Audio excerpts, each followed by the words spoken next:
It's the last week of the regular season. And man, we've got a lot to talk about. So let's just get into this, huh?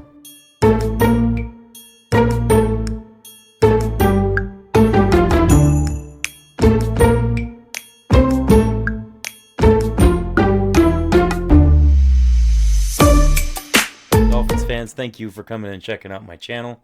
I greatly appreciate it since I'm just a little itty bitty YouTuber in a big old fat body, of course, Um, we got to cover this game coming up. We got to cover the game that just happened a little bit. I talked about it a lot when I was doing the second half live stream of the game against the Browns. So we don't have to cover too much of that, but we do have a lot to talk about. It is the last week of the season, like I said, and it just so many things are going on. Let's just get into this. I want to start out by talking about a little bit about the game from Sunday against the Browns. Uh, I'm gonna say a couple things here, and it is what it is. So don't take too much. Don't read too much into what I'm saying here. Let's just take it for what it is. We had something happen that doesn't usually happen for Miami, and it's worth noting. And like I said, I complain about the things that need to be complained about and talked about, but I don't do it like an insensitive prick. I have, you know, a little bit of couth with some of this stuff. That's right, I used the word couth. Let's start out with this. Tyler Huntley. Uh, I was blown away, and I kept saying how impressed I was during the game with how he was playing. And I just want to cover his stats really quick because it's been a long time since we've had a quarterback put up a stat line like this. He went 22 of 26. Now, one of those incompletions, one of the four that he had, one of them was a spike. He spiked the ball into the ground. That counts as an incomplete pass. Another one was a good pass that was dropped. So in reality, the man had two incompletions the entire game. That's impressive. Now, so he was 22 of 26. He threw for 225 yards. He had one passing touchdown, and he had 7 rushes for 52 yards and a rushing touchdown. That's about as good as you could expect from a second string quarterback. The man has grown into that position. He's playing well. And do I think that they should resign him as the second string quarterback? I don't know. I'm not sure about that. But what I will say is I'm much more comfortable knowing that we at least have somebody who's capable of putting a game together like that and winning. I know it was against the Browns, but the Browns have a good defense. I know they don't always play like it, and they're losing a lot of games, but it's largely known that the Browns are losing their games not because of their defense. They're losing their games because of a virtually completely inept offense. So just, keep that in mind here. Tyreek Hill broke his streak of drop balls. He had 9 catches on 9 targets for 105 yards. He played well, didn't get a touchdown, but congratulations, Tyreek, for busting that streak. And I think it's because, like you said, he practiced all week. He didn't take a veteran rest day. He took those reps in practice, and I think it paid off for him. So congratulations to Tyreek. Johnny Smith played great, had another touchdown. So he's pretty much broken all receiving records for tight ends on the Miami Dolphins this year. He's having a fantastic year, and man, I hope we keep him. A couple of bad things that I do want to talk about in this game for the offense especially. A couple of these were on the defense, but we had 11 penalties for 94 yards in this game. Not what you need to do when you have your starting quarterback out and you're trying to win a game that's very important.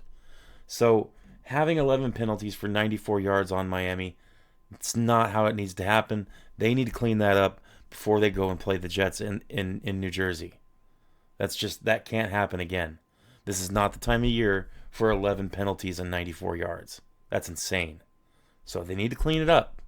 And like I said, I'm going to talk about some things that aren't good and some things that are good. That's something that's definitely not good. So it's got to get cleaned up. They were playing relatively clean football up until that game on Sunday. Now, it was rainy. It was loud, too. I was shocked at how loud it was there in Cleveland. them Brownies fans, man. Shout out Browns fans. You guys are hardcore. Congratulations on that.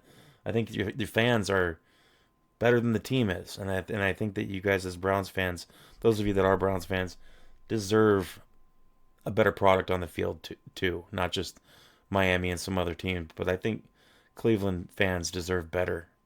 Um, so the penalty thing's got to get cleaned up. Offensive line was terrible. Now, I can't expect a magnificent offensive line performance every game just because of the players that we have on offensive line. Our line is not good. So, yeah, we might have a good game here and there, but I think a lot of it is because we have a quarterback that can get rid of the ball so fast. He erases a lot of those blemishes that show up on our offensive line just because of how qualified our quarterback is at getting rid of the ball so fast. Now we didn't have Tua in this game, and Tyler was a little slower to make decisions. I'm not saying he was bad, but that extra time that it took Tyler to make those decisions and make those throws, it showed. It showed that our line couldn't protect even for a half a second longer. Tua has a very quick release as well. And Tyler Huntley, I don't know if you've watched, but he has a very slow kind of whole wind up to his throw. It just takes forever. I was watching it. I was like, come on, dude, throw the ball, you know? So that's something to think about, you know, when we have their second string quarterback, and it's going to take a little longer to get these plays moving along and going through this. And it shows on the offensive line that we were struggling there. Now, Patrick Paul allowed a sack and a QB hit. Now, Patrick Paul was playing against he was playing a very tough position because he was facing Myles Garrett the whole time. So, and Patrick Paul's a rookie. He's going to have these moments where he doesn't shine, and he's going to have moments where he did well. And that's kind of what this game was for Patrick Paul. So, I'm not too upset with him. I'm kind of going to give him a pass. I mean, like, yeah, like me giving someone a pass is the all important thing. But for my video and my channel, I'm going to say I'm giving Patrick Paul a pass. I think he did decent enough, you know, and ironically enough, he did pretty well with run blocking, which was good to see. But once again, that's not where the problem is on our offensive line. Aaron Brewer did okay. He had a holding penalty in there, and I think he gave up a pressure, but it is what it is. I think overall, Aaron Brewer played pretty well. Teron Armstead, he tried. He went out there and started to play, and you saw it the first couple plays of the game where he was kind of looking down at his knee and like looking at the sideline, tapping his knee, like, "Yo, this isn't working," you know, like he couldn't do it. So he came off, and that was it for him. Uh, but he did try, and it's really sad because I love Teron Armstead. I love the way he plays. I love his attitude, his leadership on the field, and I'm really scared that this just might be it for him, and that I don't think he's going to be back next year, and it's a sad thing. So I'm praying for him, and you know, hopefully he can hopefully he can move on from football, from playing, and be okay and have a good career. I think he'd be a fantastic coach. He does that lineman camp every year and helps out new players. I think he's going to be a fantastic coach. So I would love to see him move into a coaching position. And I just hope that if he does come back next year, I hope he's healthy and he's okay. But he's had such an issue with injuries, and he's getting older in the years, and was talking to him and Han last year about retiring. So hopefully he's okay. Wynn and Eichenberg and Jones, they were trash. And this is where our problem is at the guard position. It's so bad. And we got to do something different here. Maybe we can't do anything right now, but we can do something different moving forward into next year. Regardless of what happens this year, our O-line needs to be reworked. We need new players. We need new blood. We need younger players, ones that aren't injury prone, and ones that can grow together and play together. At very least, we need to replace our guards. They're terrible. So that's one thing to think about here. We had no run game. in this game at all, pretty much, and I think that's largely because of how bad our offensive line was. Um, Also, we had some pretty crappy play calls for run plays, and it wasn't necessarily every time, but it seems like the times when we did get good blocks or could have good blocks, we had a crappy play call. Like on fourth down, a pitch play or a sweep on third down and short. Like, why are we doing these long, slow developing run plays so far behind the line of scrimmage when all we have to do is get in the I formation, let our fullback punch a hole, and run right off his butt. Let the running back get the ball running north and south, full speed. There's no need, none, for this sideways run play on third and fourth down and short. So that's one thing that just it killed me. I kept thinking, Mike McDaniel, what are you doing making that play call? Because that's on Mike McDaniel.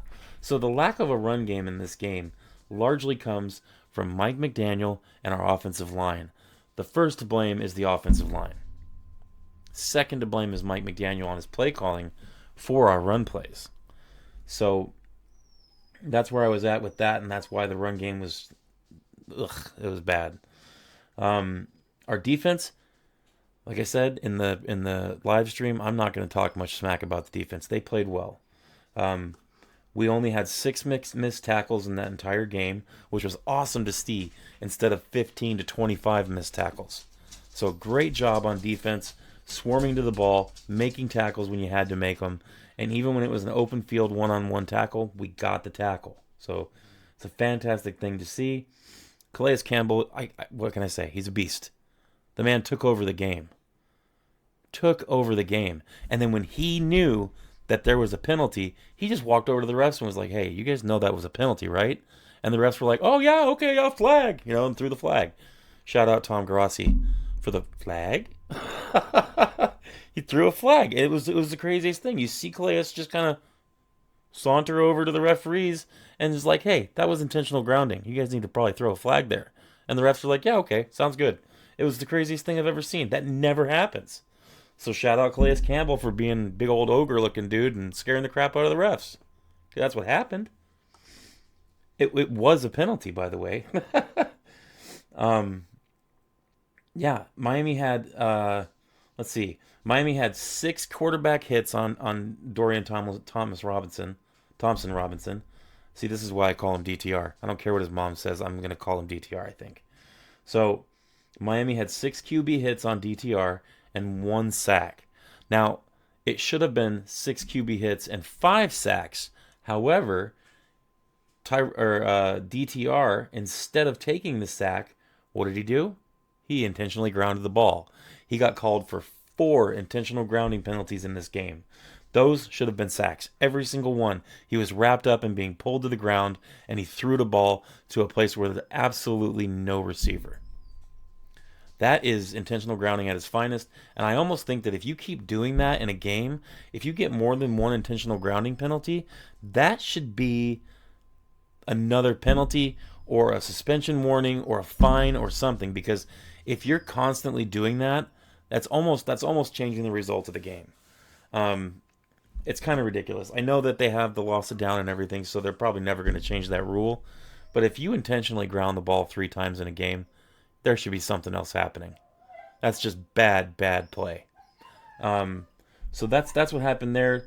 4 intentional grounding penalties, 1 interception. That was Tyrell Dodson that made that interception. Great play by him. I wish he wouldn't have taken his helmet off to celebrate afterwards and wouldn't have got that penalty. And there was a strip sack fumble by Emmanuel Ogbah. Great play by him. Great knowledge of the game in order to make the strip sack instead of just decking the quarterback from behind. So it was good to see that. And let's see. Well, I had to make a cut real quick. Had to take care of screaming puppies. So anyway, moving on. That was a great job by Emmanuel Ogbah and presence of mind to make that play. Really impressed with that. Kader Kohu played well again. He's had a much better third year than he did last year, his second year. He went through a big sophomore slump last year. But this year he's turned it on again. He's playing well. He had a great game. Ramsey, another good game for Ramsey. He had a huge pass breakup in the end zone on fourth down. Um, and that was back when it was a 10-point game, so that was just a huge play for Miami. Getting that turnover, knocking the ball down, making sure they didn't score any points. It was fantastic. Um, the Dolphins won that game 20-3, and they move on to 8. They moved to 8-8 on the season. Now, they haven't been 8. They haven't been at 500. They've been below 500 all year since week 2. Week 2. Here it is, week 17, and we finally get back to 8-8. Back to 500. Man, it was a good game for Miami. It could have been a lot better. There was a lot of things that went wrong, but they found a way to win the game. And we have a quarterback that can back Tua up and play decent enough to win these games. So fantastic for him. With that, in December, the Miami Dolphins are 3 wins and 1 loss. We never do that. This December is when we fall apart.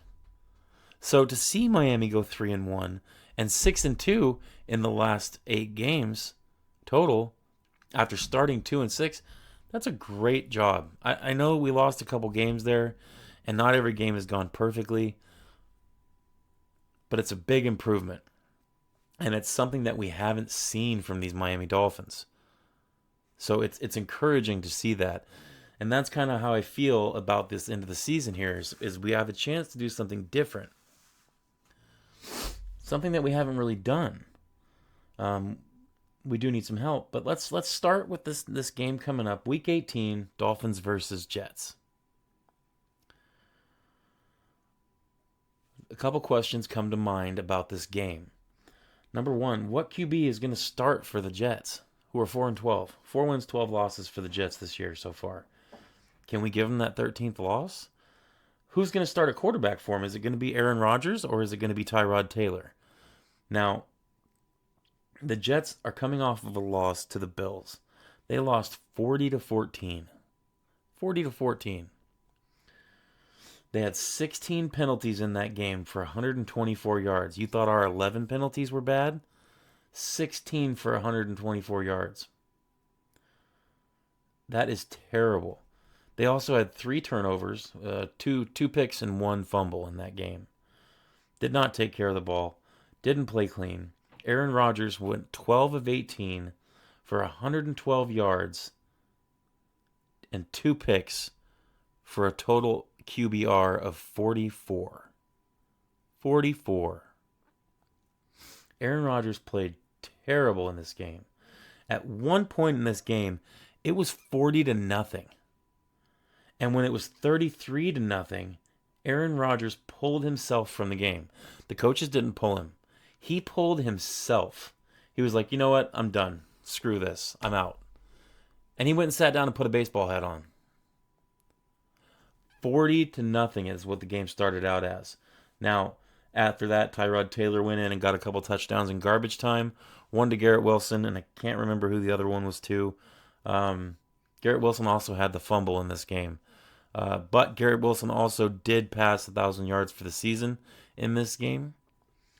So congrats to him. He seems to be one of the very few bright spots on this offensive team for the Jets this year, even with the fumble. Rodgers pulls himself from the game at 33-0. Now I'm going to say something that might aggravate some of the Jets people that come in and watch my videos. There are a couple of you, and I'm not saying this to insult your team or anything, but Aaron Rodgers has lost the locker room. The team is not playing for or with Aaron Rodgers anymore.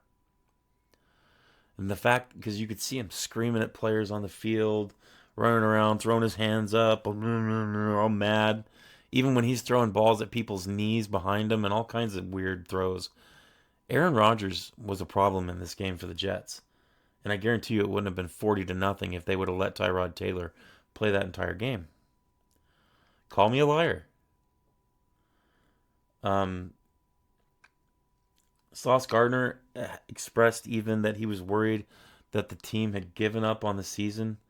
Um, Garrett Wilson, he wants out of New York. He doesn't want to play for them anymore, especially if Aaron Rodgers is coming back next year.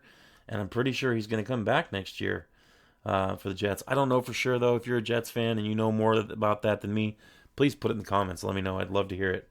Because I'm curious if he's going to be back next year or not. I think he is, but I mean, you can never say for sure, I guess. Um, it's an interesting thought that this could be such a dysfunctional team after everything. Everybody thought they were going to be the best this year, and they were going to have so many great things happening. Um, I just don't know, but we'll see. Uh, Mike McDaniel, he said that he's today in the press conference. He said that he's unsure of the status of Tua, and that Huntley will get more snaps this week in preparation, and that he is preparing to have a game plan for both quarterbacks, depending on which one is available. So as of Monday night, we don't know if Tua is going to be back for this game or not. But even if Tua is not back, we should have confidence in Huntley to play this game and win it. But that's where he stands with that.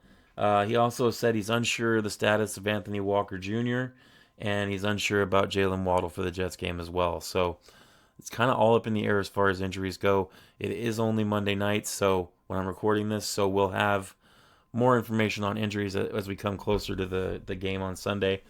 And I'll put out another video or end up going live here at some point during the week, and I'll talk about injury report as things progress. But we'll see. I would hope that Jalen Waddle and Jr. would be Walker Jr. would be back for the last game of the season. You can't count on a playoff game when you need another team to do something in order for you to make it. So we'll see how it goes. I don't know for sure, and I don't even want to venture a guess as to who's going to play. But since Mike McDaniel did say he's letting Huntley have more snaps during practice this week, I'd be leaning towards Huntley playing in this game and Tua sitting it out and waiting to see if they make the playoffs or not. So we'll see. Rankings. Let's talk about these rankings here. Now, this is kind of interesting, so bear with me as I read through all these numbers. The Dolphins offense, they are ranked 18th in yards per game at 325.4 yards per game. They are 21st at 20.3 points per game. Rushing, we are 24th at 103.8 yards per game. And passing, we are 15th at 221.1 yards per game. Jets offense, they are 24th in the NFL in yards per game at 306.3. They are 24th in points per game as well at 19.1 points per game. For rushing, they are next to last in the league, 31st in the NFL, defending against or in rushing, 31st in rushing at 90.2 yards per game. Passing, they're 17th at 216 yards per game. For defense, the Miami Dolphins are 4th overall. I said that right. I didn't stutter. 4th overall at allowing 310.5 yards per game. We are 8th in the NFL, allowing 20.8 points per game. Rushing and passing, we are ranked 9th each in the NFL against the rush and the pass. That is a solid top 10 defense. I did not think in the beginning of the year that we would have a top 10 defense. But here we sit, the last game of the season, and the Miami Dolphins are well established into that top 10. Looking more like top 7 or 8 defenses in the NFL. Overall 4th in yards, but I'll say top 7 or top 8 defenses in the NFL for sure. It's very impressive, and that's a credit to our defensive coordinator. So the Jets defense is 6th overall in yards per game, allowing 312.5 yards per game. Points per game, they are 22nd, and that's a disparity. Yards per game, they're 6th. And their defense is ranked 22nd in points per game. They allow 24 points per game. Rushing, they're 15th and passing their fifth. So they have a weaker rushing defense than they do passing. Very good at defending the pass, the Jets are. So you can kind of see with the numbers, looking at those numbers and the averages for the teams, there's a game plan coming into this. Now, it's kind of sucky because our offensive line has been playing like trash. But if they can step it up and put together a performance like they did against the 49ers, they could win this game handily if they could run the ball. It's going to take every man on that offensive line to do it. So, as far as keys to victories go, keys to victory is simple. We have, for the offense, I have 3 keys to victory for offense. Number 1, offensive line, please do not suck. Just don't suck. Go for average. Go middle of the road. Just don't suck. Let our offense get about 120 yards rushing. Let it happen. Make it happen. That's the first key to victory for our offense. The second key is if the first key happens, run. Run the ball. Did I say run the ball already? Yeah, I said run the ball, right? Yeah, run the freaking ball. We need to run the ball. Third key, Tua or Huntley, no matter who plays for quarterback for us in this game, no turnovers. Don't let the Jets have turnovers. Don't do it. Do not let this defense set the tone. Do not let them get a turnover. That's the quickest way to turn a game around and lose it. Throw a game away, throw a turnover. Throw a pick. Don't do it. No turnovers. For defense, it's another simple one. Number 1 for defense, for keys to victory, swarm tackle. Now, we saw a little bit of that in the last couple games. It looked better. We need to do it again. Swarm tackle. One guy initiates the hit, and 4 other Dolphins come in and make the tackle. That's what I want to see again. Swarm tackling defense. Let's do that. Number 2 for the defense, organic pressure on Aaron Rodgers or Tyrod Taylor, whoever ends up starting for the Jets. No one really knows who's going to start for them right now. I don't know if Rodgers is going to start or not, but it doesn't matter. Whoever does start, we need to get organic pressure on them. That means those down linemen that are down there and our edge rushers need to get pressure without the blitz. If we do that, Rodgers or Tyrod are going to have a hell of a day. Bad day. That's what we need. Number 3 for our defense, no penalties. Play it clean. No, don't give that offense of the Jets to any help. Don't help them win. No penalties. Just keep that to a minimum or none at all. Score prediction. I thought about this, and I'm going to say it. I have confidence that we're going to win this game with Snoop Huntley or with Tua Tagovailoa. I think Miami wins this game, and I don't think it's as close as some people think it's going to be. I'm going to go ahead and call it right now. I'm going to say Miami 31 points against New York Jets 17. 31-17 is the final score of this game. That's what I'm taking. It is what it is. That's what I'm calling. 31-17. Miami wins and moves to 9-8 on the season. And by the end of this game, folks, this is the kicker. We're going to know if we're in the playoffs or not. Why? Because at the same time we're playing, the Broncos are going to be playing the Chiefs. I'm going to be switching between both games and checking them out and wanting to see. So here's the deal. If the Broncos lose versus the Chiefs and the Dolphins win versus the Jets, Miami is in as the number 7 seed and the Broncos will be out. And the Miami Dolphins will face the Buffalo Bills in Orchard Park on Wild Card Weekend in the playoffs. Man, this is we. And remember in the beginning of the year, I don't know if anybody watched that video from preseason when I saw the schedule for the first time, and I said, that Jets game in Week 18 is going to be for the playoffs. I thought it would be for both teams, and I kind of figured the Bills were going to win the division, and I figured Miami and the Jets would be fighting for the final spot in the playoffs. I was wrong a little bit in that the Jets have collapsed, but it's still for a playoff position for Miami. They've got to win this game. There's no ifs, ands, or buts about it, ladies and gentlemen. If Miami wants a chance at the playoffs, they have got to win this game. It's a must win. And you know that the Jets are going to be sitting there at home waiting for this game saying, oh, we want to knock Miami out. We want to make sure they don't have a chance. The Jets want to play spoiler. Miami wants to knock the Denver Broncos out of the playoffs. And that's what's on the line here. It's a big game. Biggest game of the season for Miami, right here. 4 weeks ago, I said we were in the playoffs. And we had to win. We had to win. We've won the last 2 games. We need to win this game to have a chance. I also said, and like I said, I will admit when I'm wrong. I said 5 or 6 weeks ago that if we finished 9-8, we would not make the playoffs. I didn't think there was a chance that we could have made the playoffs at 9-8.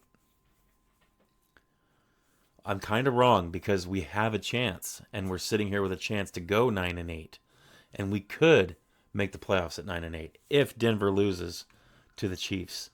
The only trick of that, this is the trick, and don't get me wrong. When I said I didn't think we would make it in the playoffs at 9-8, it's not that I don't want us to. Of course I want us to make the playoffs.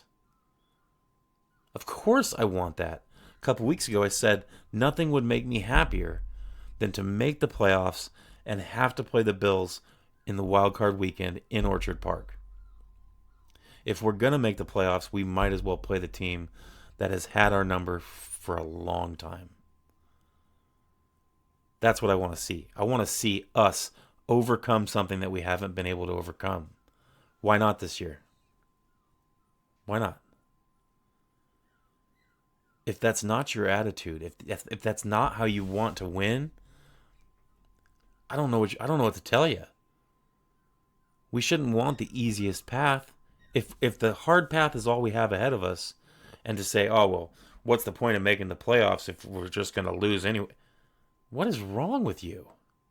If that's your attitude, go kick rocks, man. We should want this. As a fan, you should want your team to succeed. It's expectation versus reality. Now, is it likely that we're going to make the playoffs? Probably not. The Chiefs aren't going to have all their starters in. They've already locked up the number 1 seed. So the Chiefs don't have a lot to play for. It is a division game for the Chiefs and the Broncos. They're division rivals. They don't like each other. And you can believe it's Carson Wentz who's going to be playing quarterback for the Chiefs. He's not a terrible quarterback. He's capable. But the Chiefs are going to have to play one really good game in order to beat the Broncos at home. The Broncos they're playing in Denver. Chiefs are going to have to play well, and they're going to have to do it without a lot of their starters. I think I'm more worried about that game than I am about the Miami game against the Jets. I think Miami can win our game. I'm not sure about the Broncos and the Chiefs game. Of course, I'm a little more learned about Miami and the New York Jets than I am about Denver and the Chiefs. I mean, I know a little bit. I follow them, obviously. So it's going to be interesting on Sunday. I'm going to come home from church. I'm going to watch the second. I'll miss the first quarter of the game. I'll catch up on it, and I'll watch the second quarter, and then I'll be right here live streaming for the second half, and we'll watch it all together. We'll watch the Dolphins either win or lose in New York, and we'll watch the Broncos or the Chiefs come out victorious there. And whatever happens between those 2 games, we'll know where we're going to be at the end of it. But I want us to finish 9-8. I think we can. I think we will. Beyond that, I can't make any guarantees. I don't know. I don't think necessarily that we're going to make the playoffs. And I don't think that if I had to gun to my head, if I had to make a bet, I wouldn't think that we would beat Buffalo in Buffalo. But if it all happens like that, you best believe that I'm going to be rooting for it and I'm going to be wanting it to happen. Everybody loves a good underdog story. That's what I got. 31-17 Miami over the New York Jets. Should I give a prediction for the Denver and Chiefs game? Dare I do it? Yeah, why not? I'm going to go ahead and do it. I'm doing it right now. I'm ready to be hurt again. I'm taking the Kansas City Chiefs over the Denver Broncos, 24-21. I'm taking Miami 31-17 over the New York Jets, and I'm saying Miami Dolphins are going to slide into the number 7 seed and will face the Buffalo Bills in Wild Card weekend of the playoffs. Thanks for watching, everybody. I am the Frozen Fins fan. If you didn't know already, my name is Dirk, like the dagger. Subscribe, comment, like, share. All that stuff helps out, especially since I'm trying to grow this channel, like I always say. Thank you very much. Fins up. Stay hopeful.